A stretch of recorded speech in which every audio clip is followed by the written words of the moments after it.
भी आप एक घर का काम कर रहे हैं तब आपको बहुत सारी बातें ऐसी होती है जो समझ नहीं आती कि एक घर तो हमने बना लिए हैं, स्लैब डल चुकी है, प्लास्टर भी हो रहा है, अब इसके बाद क्या करें।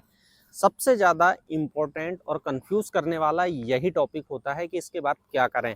चलिए मैं आपको बताऊंगा कि आप अगर मान लीजिए आपका घर बन रहा है और घर का जो स्तर है वो प्लास्टर हो चुका है या फिर लेवल कहें क्रॉस कर लिया आपने, जैसे कि ये अभी ब्रिक वर्क है, इसके ऊपर प्लास्टर कर दिए हैं, तब आप यहाँ पर क्या कर सकते हैं और जो आपकी स्टेज हैं वो कंप्लीशन की या फिर वर्क की स्टेज क्या होनी चाहिए, जो सही तरीका है वो मैं आपको अभी इस वीडियो में बताऊंगा। यहाँ पर अगर आप देखेंगे तो प्लास्टर आपका हो चुका है, प्लास्टर कंप्लीट है।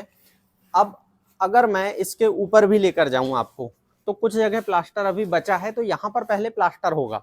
अब अगर पूरी बिल्डिंग आपकी बनकर कंप्लीट हो गई है तो सबसे पहला काम है प्लास्टर के पहले इलेक्ट्रिक की फिटिंग करवाना। पूरे घर में आप इलेक्ट्रिक की जो फिटिंग है, जो पाइप्स है, वो सारी बातों को ध्यान में रखते हुए पूरे पॉइंट्स लें। अब इसके बाद जब आपके घर में इलेक्ट्रिक की फिटिंग हो गई, प्लास्टर हो जाएगा। प्लास्टर जब होगा तो वो कुछ इस तरीके से रहेगा। इसके बाद नेक्स्ट जो आपका वर्क होगा, एक बार आप अगर आपका घर गीला है तो आप चाहें तो इस पे व्हाइट वॉश करा सकते हैं, लेकिन बिरला व्हाइट सीमेंट से सिर्फ सिंगल कोट पतला। कुछ लोग इस पे डायरेक्ट पुट्टी पे अप्लाई कर देते हैं, वो डिपेंड करता है कि आपके वर्क करने का तरीका क्या है। आप अपने वर्क करने के तरीके के हिसाब से काम करें, जरूरी नहीं कि जो मैं कहूं उसको ही आप मानकर चलें। ये आपके अपने वर्क के एक्सपीरियंस पे डिपेंड करता है। मेरा तरीका ये है कि मैं चाहता हूं कि एक पतला हो जाए जिससे घर पूरा कवर हो जाए। अब इसके बाद पुट्टी बहुत अच्छे तरीके से हम कर दें। अब इसके बाद होता है, अब यहां पर अगर हमें ग्रेनाइट लगाना है, विंडो की फ्रेमिंग करना है ग्रेनाइट की, तो यहां पर आप विंडो की पूरी फ्रेमिंग करवा सकते हैं। एक आपका काम होगा विंडो की फ्रेमिंग ग्रेनाइट की।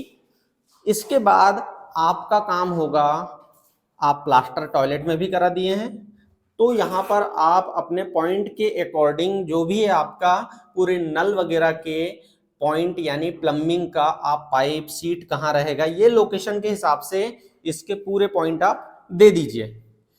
अब इसके बाद क्या करेंगे, इसके बाद जब ग्रेनाइट हो गया तो फिर हमारा नंबर आता है अगर हमें सीलिंग कराना है तब।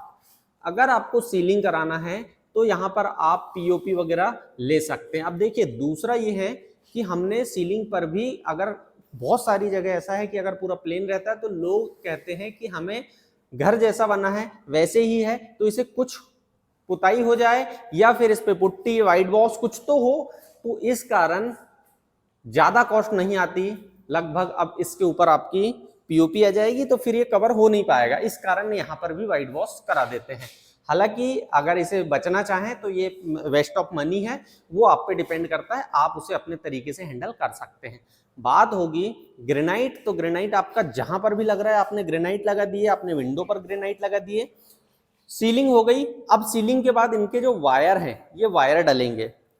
जैसे कि आपने पूरे जो फिटिंग किए हैं इनके वायर डाल देंगे, इस हिसाब से अब यहाँ पर जो ऊपर सीट लगना है सीट लग जाएगी, जिप्सम की, पीओपी की या फिर पीवीसी जो आपको लगता है वो आप सीट यहाँ पर करवा सकते हैं।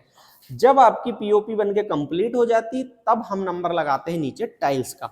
टाइल्स का नंबर लगने का कारण ये है कि ऊपर सीट पे टाइल्स में बहुत सारी जगह स्क्रैचेस आते हैं, जो वर्क करने वाले शायद सही नहीं होते कई जगह, तो वो टाइल्स खराब कर देते हैं, तोड़ भी देते हैं, कुछ ऊपर से मटेरियल गिरता है, तो इस चीज से भी हम बच जाते हैं।